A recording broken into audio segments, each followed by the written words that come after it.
ابص اتفرج. يعني ممكن تعد صفقتين وتشحنهم معاك على مصر بعد ما تنهي مهمتك.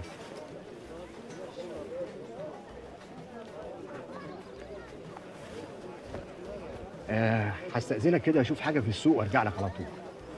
براحتك، هتلاقيني واقف هنا في نفس المكان ده. عاكف، انت طلعت جدع قوي. متشكر. تحت امرك.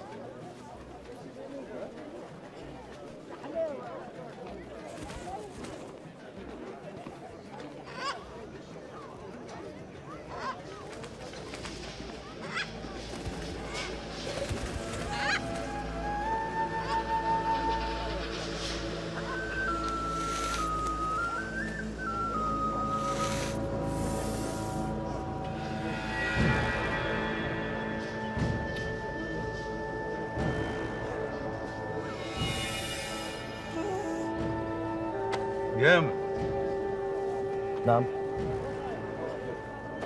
في ايه يا عم انت؟ متين. والله لا كله الا كده، ده انا اتعبك قوي. نزل ايدك دي. باين عليك عبد صعب الميراث زي ما قال صاحبي. ايه اللي انت بتقوله ده؟ سنان. هاتوه. سنان؟ يا عاكف انا معايا يا عم. اوعى يا عم انت. هاتوه. اوعى ده. اوعى عاكف. يلا.